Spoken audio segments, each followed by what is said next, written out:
Imagine sitting in a courtroom, your heart racing, convinced the truth is finally about to set you free, and then in a single moment, everything collapses. Witnesses say Blake Lively broke down, gripping the bench in disbelief before fleeing the room. As a devastating ruling left Hollywood in shock, what happened inside that courtroom? What secret turned the entire case upside down? Tonight, we reveal the shocking truth that has everyone asking, did Blake Lively just lose everything? Blake Lively is, of course, meeting for the very first time in court today, and the atmosphere is already so tense that you can feel the weight of every single word echoing through the room. This is not just a hearing. This is not just another Hollywood spat. This is the unraveling of a story that has consumed headlines and divided fans for months. A story of power control and devastating allegations that could shatter reputations forever. The session lasts around 90 minutes, but the shockwaves ripple out far beyond those courthouse walls, and everyone is left asking the same question. Is this the moment Blake finally breaks in front of the world? Because when you peel back the layers of this legal storm, it becomes clear that what happened in that courtroom was not just a procedural step, but a clash of two very different realities. On one side, you have Justin Baldoni calm, collected his lawyers carefully choosing every word as they map out the strategy that has now flipped this entire case upside down. On the other side, you have Blake Lively, an actress once admired for her poise and strength, now cornered in a battle that is spiraling faster than anyone expected. And then comes the shocking exchange. Are you going to sue Blake Lively too into oblivion, Megan? And the answer lands like a thunderbolt. You will have to wait and see, it's coming up soon. Listen to me. Blake, tap out, call uncle right now. Please take my advice. Please just be done with this, because every step deeper into this fight looks more dangerous, more costly, and far more destructive than even she could have imagined. The courtroom is heavy with silence, broken only by the shuffle of papers and the echo of arguments that cut deeper with every phrase. The details of wardrobe choices are dragged into the spotlight. Accusations that Blake insisted on florals and luxury looks, while portraying a woman crushed by domestic violence, paint her in a troubling light. Was she focused on the story, or was she focused on image? And then the footage comes into play. The infamous slow dance scene, previously described by her legal team as a montage, with no sound, suddenly revealed in full audio, with Baldoni letting the camera roll, speaking out of character directly to her. And that moment becomes the weapon his team wields to challenge everything she claimed. Now the narrative begins to fracture before the eyes of the judge. What once seemed like firm ground under Blake is giving way, replaced by contradictions and amendments, her amended complaint suddenly shifting details once the footage is released, and that is where doubt creeps in. If the story was solid, why change it now? The production timeline is laid bare, filmed from May to June, then halted by the strike, with months of uncertainty before resuming in January. But even that pause becomes part of the dispute, with financial consequences looming like shadows, threatening everyone involved. And the question emerges, what does Blake truly have to fear if her claims are truthful? Why does this case feel like it is unraveling? And why does every turn seem to place her in deeper jeopardy?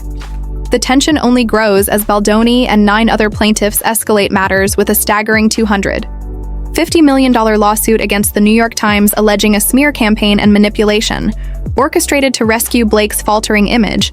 His lawyer, Brian Friedman, delivers the words with chilling precision, accusing the Times of aiding and abetting a calculated attack designed not only to protect her reputation, but to annihilate his. And suddenly the scope of this war doubles, no longer confined to a film set or a courtroom, but spilling into the highest levels of media and influence. Months of accusations, counterclaims, whispers of toxic sets, and hostile environments culminate in this very moment as Blake Lively sits in court facing a ruling she never saw coming. And then it happens, according to witnesses, the moment that shocks everyone. Blake breaks down as the judge's words land with finality. Her face turns pale, her body trembling, gripping the bench so tightly her knuckles go white. Some describe her head shaking in disbelief. Others swear they see her fight for breath, as though the reality itself is crushing her chest, until finally she collapses back into her seat. Tears spilling before she bolts from the courtroom, unable to remain for the final words of the ruling. The same actress, once projected as unshakable, now shattered before those watching inside that courtroom, and the question that hangs in the air. What could have been said? What detail What revelation was so devastating that it ripped the ground out from beneath her and sent her running from the very place where she had fought so hard to be heard? This is not just drama, this is not just celebrity, this is the disintegration of a case in real time. A collapse so sudden that even seasoned court watchers are left whispering in disbelief. And outside the courthouse, Hollywood is buzzing. The industry knows the implications are far greater than just one lawsuit, because if Blake Lively can fall this hard, this fast, then no one is safe from the merciless spotlight of truth and exposure. The air feels different now, filled with uncertainty, suspicion, and the creeping realization that the biggest revelations are still yet to come. What follows after that shocking courtroom exit is a storm of speculation and silence. A silence that speaks louder than words. Because neither Blake Lively nor Justin Baldoni, nor their legal teams are offering explanations, leaving Hollywood to fill in the blanks with whispers, theories, and carefully leaked fragments of information. Some say the judge dismissed her case outright, finding the evidence too thin. Others suggest inconsistencies in her testimony raised questions about credibility, and that the moment those words left the judge's mouth, Blake realized the foundation of her entire battle had been swept away. And what makes it all the more dramatic is that no official cameras were present, no recordings leaked, only eyewitness accounts, and every one of those accounts seems to paint a slightly different picture. One claims Blake staggered like she had been hit. Another insists she muttered something under her breath before storming out. Others say her breathing grew erratic, like she was on the edge of a panic attack. But the one detail they all agree on is the look in her eyes, a look of disbelief, shock, and something almost like fear. Fear not just of losing a case, but of what the loss might unleash in her world, because the stakes go beyond reputations and into the very core of power, influence, and trust in Hollywood. The fallout begins immediately. Social media ignites, fans rush to defend her, claiming she was failed by the system, that she is proof of how flawed Hollywood justice really is. Hashtags flood timelines, painting her as the wronged party, while others just as quickly mock her courtroom reaction, dismissing it as a performance, a strategic play to grab sympathy after a devastating collapse. And suddenly the conversation shifts from the facts of the case to the spectacle of her reaction. The tears, the silence, the escape from the courtroom. Was it genuine heartbreak, or was it staged? And with neither Blake nor Justin speaking publicly, the vacuum only amplifies the noise. Insiders leak whispers that this was never about harassment at all, that it was about control over the film. It ends with us that Blake had wanted more, say more ownership, more influence, and when she did not get it, the battle escalated into something much darker. Baldoni's countersuit now looms over everything, a staggering claim that he was targeted in a smear campaign designed to end his career, the $250 million suit against the New York Times sends shockwaves through journalism, through Hollywood, through the entire entertainment world, because if proven true, it means one of the biggest outlets in the world knowingly participated in a manipulation to protect a star's image and destroy a rival. And then comes the whispered speculation that perhaps what broke Blake in that courtroom was not just the judge's ruling, but a revelation about these very alliances, about power brokers pulling strings in ways she never anticipated. Perhaps she realized in that instant that the fight was bigger than her, bigger than Justin, that she was a piece on a board being moved by forces more powerful than she could ever resist. The image of her rushing out becomes a symbol of that realization, a flashpoint moment frozen in the minds of everyone who saw it. But the mystery deepens when both stars vanish into silence. Justin continues posting his usual motivational content online, pretending as though none of this exists. Blake posts fashion, photos, and lighthearted clips as if her world had not just collapsed. The contrast is jarring. The actress who allegedly collapsed in court, now smiling on Instagram, the director accused of harassment, now writing about positivity and inspiration, and yet neither mentions the elephant in the room. And that silence becomes unbearable for the audience because people demand answers. Was this all a lie? Was this all a performance? Or was it proof that Hollywood justice is a stage where the truth is less important than the story being told? What makes the situation even more volatile is the timeline of the film itself. It Ends With Us was supposed to be a triumphant adaptation of a best-selling novel, a film poised to dominate box offices. But instead, it has become a symbol of chaos and scandal. Every delay, every strike, every reshoot is now colored by the legal war between its stars, and the public cannot separate the art from the controversy. Insiders whisper that the studio is terrified that no matter how well the movie performs, It will forever be overshadowed by this courtroom drama the producers are said to be scrambling, calculating whether the scandal might actually sell more tickets or whether it will sink the entire project. Blake's supporters insist her silence is a strategy, that she is letting the public sympathy grow organically, that she is waiting for the perfect moment to tell her side to reveal the truth, while Justin's defenders argue the opposite, that her silence proves her case was weak, that if she had proof she would speak, and that her courtroom reaction was nothing more than theatrics. The tension only builds as rumors spread about sealed documents, about testimony that was never released, about pieces of evidence that the judge may have seen but the public has not.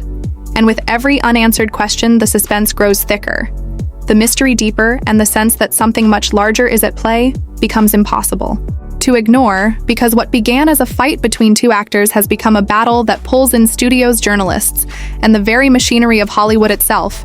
And at the center of it all sits Blake. Lively, her future uncertain, her silence deafening, and her dramatic courtroom exit replaying again and again in the minds of those who witnessed it and those who only read about it online. One question looms over all of it.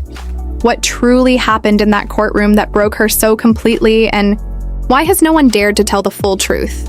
The deeper you go into this scandal, the clearer it becomes that this was never just a courtroom dispute.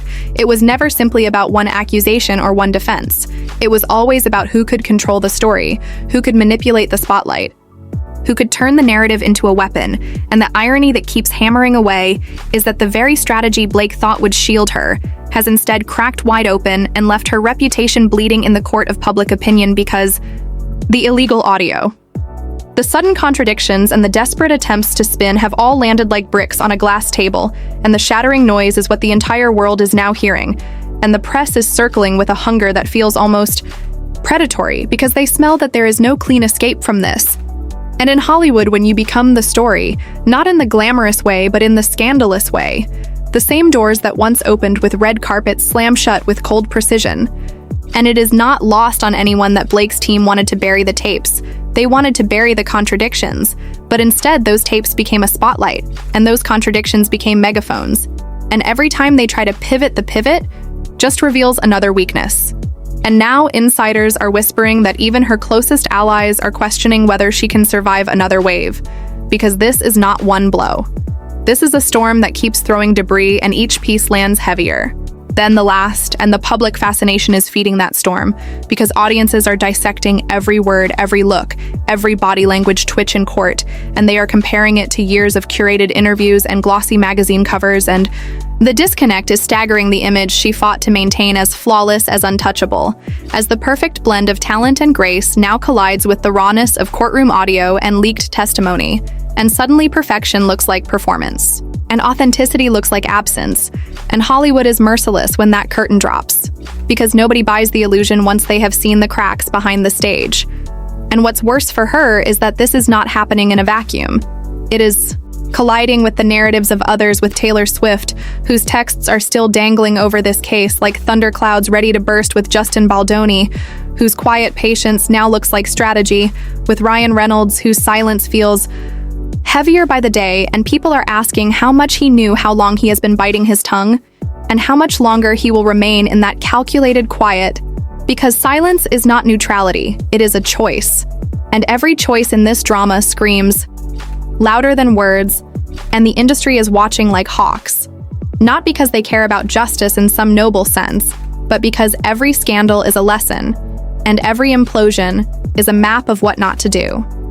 And yet, here is Blake, tracing the very outlines of a downfall that could have been avoided had she chosen restraint, had she chosen humility, had she chosen not to gamble on fabrications that could be checked. But pride is louder than reason, and pride is exactly what turned this from an internal fight into a public blood sport, and the echoes of that pride are now reverberating across streaming platforms, late-night monologues, podcasts, fan accounts, and legal blogs. Everyone has an angle, and every angle makes her look smaller, weaker, more desperate. And when desperation becomes visible, it becomes irreversible. Because Hollywood doesn't forgive desperation, it mocks it, it feeds on it. And that is the corner she has backed herself into. And when you think it cannot get worse, the whispers about additional recordings surface, whispers about allies who are reconsidering their NDAs, whispers about journalists who have been holding stories back, but are now emboldened to release them. and each whisper is like gasoline on the fire, and you can almost hear the hiss as the flames leap higher and hotter. And what makes this particular implosion so cinematic is that Blake always projected control. She always projected polish. But the more this drags on, the more she looks like the one being controlled by forces she cannot manage, by leaks. She cannot stop, by narratives she cannot rewrite. And the public is riveted because there is nothing more intoxicating than watching someone who seemed invincible suddenly grasp for footing on crumbling ground. And that spectacle is exactly what fuels clicks, what fuels streams, what fuels endless commentary. And no matter how many lawyers she hires, no matter how many PR statements are drafted, none of it can compete with the raw magnetism of scandal, because scandal always sells harder than spin. And this scandal is now an empire of its own, towering over her career, overshadowing every project past and present. And when people search her name, it is no longer movies or fashion. It is lawsuits, recordings, betrayals, and collapse. And in the ruthless ecosystem of celebrity branding, that is the death knell, because brand is currency. And once that currency is devalued, every endorsement, every partnership, every opportunity recalculates risk. And right now she looks like the biggest risk in Hollywood, and that is why people are starting to say out loud what used to be whispered, that maybe this is the beginning of the end, that maybe she will never recover the stature she once had. Because comebacks are built on redemption arcs, and redemption arcs require sincerity, remorse, vulnerability, and none of those are qualities she has shown in this spiral. Instead, she has doubled down. She has fought dirtier. She has made enemies out of allies. And she has given her critics every weapon they could possibly want, and they are using them with surgical precision, and it is cutting her down day by day, article by article, meme by meme, because in the digital age, reputations don't erode slowly, they collapse like dams once the cracks are visible, and those cracks are not just visible anymore, they are magnified, broadcast, dissected, until even those who once defended her cannot look away from the unraveling. And so the question that haunts every corner of this saga is simple: what is left when the image is gone? What is left when the tapes contradict the story? What is left when the courtroom becomes the stage, and the stage becomes the site of humiliation? The answer is playing out in real time, and it is devastating because it shows not just the fall of one actress, but the mechanics of how Hollywood destroys its own when weakness is revealed. And every second of this ongoing disaster ensures that by the time this case is over, by the time the last tape is heard, the legacy Blake thought she had built will no longer belong to her. It will belong to the scandal. It will belong to the whispers. It will belong to the public who watched her implode in slow motion and turned it into entertainment. The momentum of this scandal has now taken on a life of its own, and that is the most dangerous stage of any Hollywood implosion, because once the story begins to move without you, once the narrative has enough fuel to keep burning without fresh statements, without press releases, without curated Instagram posts, it means you have lost control entirely. And that is where Blake finds herself watching a wildfire spread across terrain she thought she owned, but realizing she cannot contain it. Because every attempt at spin has been absorbed and twisted into proof of guilt. Every carefully chosen word has been dissected until contradictions surface, and every show of confidence has been reframed as arrogance. And when the audience decides that arrogance is no longer charisma, but evidence of deceit, the game is lost, because audiences control culture, and culture decides careers, and you can feel in every reaction, post, in every late-night sketch, in every think piece headline, that the cultural tide has turned against her. The applause has become laughter, the admiration has become ridicule, and ridicule is lethal in this industry, because you can survive hatred, you can survive jealousy, but you cannot survive becoming a punchline. Once you are the joke, you are finished. And the legal strategy that was supposed to shield her has only amplified that transformation, because the secret audio has stripped away the veneer of victimhood. The courtroom missteps have shown a pattern of overreach, and the whispers of further exposure make her look like someone drowning in a tide of her own making. And in Hollywood, the sharks circle fast when they smell blood. And right now, the water is red, and circling them are not just rivals, not just critics, but former allies who once propped her up. Because alliances in this industry are transactional. They are built on mutual benefit. And the second you stop being beneficial, you become expendable. And the evidence of that shift is already showing in how certain names that once stood firmly by her side are suddenly silent. And silence is not loyalty. Silence is strategy. Silence means they are waiting to see if she can survive before they decide if they will salvage their own reputations or go down with hers. And as that silence grows louder, the walls close in tighter. And what makes this particular descent so compelling to watch is that Blake has always crafted herself as untouchable. She curated perfection with a precision that seemed unshakable. But the audience now sees that perfection as a mask. And masks once removed cannot be put back on, because once people see the face underneath, they never forget it. And the face they see now is not polished, not graceful, not noble, but frantic, cracked, desperate. And desperation is contagious. It infects everything around it. It contaminates every project, every partnership, every appearance. And so the discussion is no longer about whether she will win this. Case in court. The discussion is about whether she can ever win back the court of public opinion. And the truth is harsher by the day because audiences have short memories for projects, but long memories for betrayal. And the betrayal they feel is not just that she may have lied in legal filings or misrepresented in testimony. The betrayal they feel is that she convinced them for years that she was authentic while operating behind closed doors with tactics that now look manipulative. And when the spell of authenticity is broken, there is no magic left, because fame is not built on talent alone. It is built on belief. And the belief in her has cracked beyond repair. And you can feel the acceleration of that breakdown in how quickly narratives shift online and how fan accounts once dedicated to defending her now dissect her statements for inconsistencies, in how mainstream outlets once fawning over her now run with sharp-edged headlines, and in how industry insiders speak to reporters with phrases like liability, like risk, like over.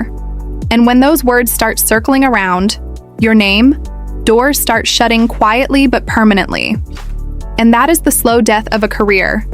Not a dramatic firing, not a headline cancellation, but the quiet turning of backs, the polite excuse, the sudden unavailability. And once that process begins, it rarely reverses unless you have an ace hidden. And the tragedy here is that Blake's hand looks empty, because the more she resists, the worse the exposure becomes, the more she fights. The uglier the cracks appear, and each step forward in her legal battle drags her 10 steps deeper into public disaster. And that is why the fascination endures, because people are not just watching a court case. They are watching the anatomy of collapse.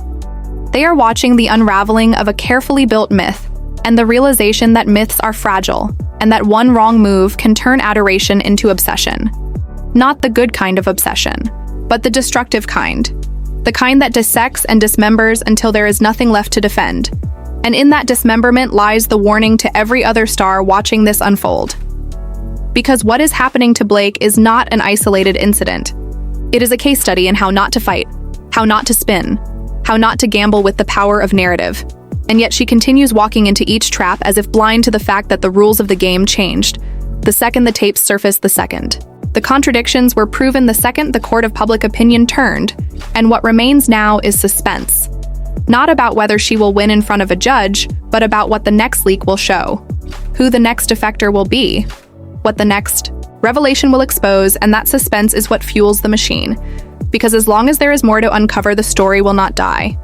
And as long as the story lives, her career remains trapped in its shadow. And there is no script, no performance, no glossy campaign that can outshine that shadow. Because once scandal defines you, it becomes the first line of every introduction and the last line of every obituary. And that is the brutal truth she is living through right now. A truth that no lawyer can redact. No agent can spin. No stylist can dress away, because it is written. Not in contracts, but in perception, and perception, once shattered, cannot be rebuilt with the same bricks, because the cracks always show through.